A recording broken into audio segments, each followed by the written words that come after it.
ইসলাম যেটাকে হালাল করেছেন সবসময় মনে রাখবেন এটার ভিতর কল্যাণ আছে।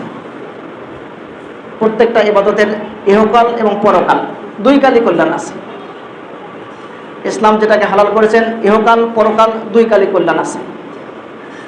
পৃথিবীতে যত বিজ্ঞানী থাক না কেন, আলবার্ট আইনস্টাইন থাক, আইজাক নিউটন থাক, জগদীশ চন্দ্র বসু থাক, আলেকজান্ডার থাক, যত বড় বড় বিজ্ঞানী আছে, সর্বযুগের সর্বকালের সর্বশ্রেষ্ঠ বিজ্ঞানী হচ্ছে মুহাম্মদ সাল্লাল্লাহু আলাইহি ওয়াসাল্লাম।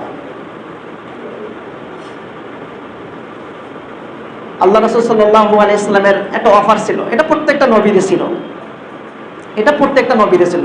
সহিহ বুখারী কিতাবুদ দুআর হাদিস, এটা 6305 নম্বর হাদিস।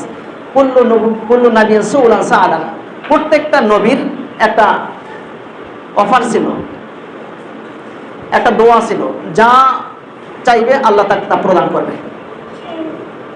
নূহ আলাইহিস সালামকে দেওয়া হয়েছে, যা চেয়েছে তা পেয়েছে। ঈসা আলাইহিস সালামকে দেওয়া হয়েছে, যা চেয়েছে তা পেয়েছে। ইব্রাহিম আলাইহিস সালাম, মূসা আলাইহিস সালাম, যা প্রত্যেকটা নবী, এক কথায় কুল্লু শব্দ আল্লাহ রাসূল লাগাছেন, প্রত্যেকটা নবীর যা চাওয়ার কাছে নিয়েছেন। যখন এই অফার আমাদের নবীর কাছে আসলো, তখন আল্লাহ নবী সাল্লাল্লাহু আলাইহি ওয়াসাল্লাম বলেন, ফাজাআলতু দাওয়াতি, আমার এই দোয়া, আমার এই চাওয়া আমি মুলতবি রাখলাম, রেখে দিলাম। শাফাআতে উম্মতের ইয়াউমাল কিয়ামা, কিয়ামতের দিন আমি আমার উম্মতের শাফায়াতের জন্য চাইব। সুবহানাল্লাহ। প্রত্যেকটা নবী যা চাওয়ার তা চেয়েছে, কিন্তু আমাদের নবী শুধু আমাদের জন্য এই দোয়াটা রেখে দিয়েছে। আমরা আমাদের জন্য চিন্তা করি না, আর আমাদের জন্য চিন্তা করেছেন মুহাম্মদ সাল্লাল্লাহু আলাইহি ওয়াসাল্লাম। ইনি বিজ্ঞানীদের বিজ্ঞানী ছিলেন। আল্লাহ সুবহানাহু ওয়া তাআলা এত জ্ঞান তাকে দান করেছেন।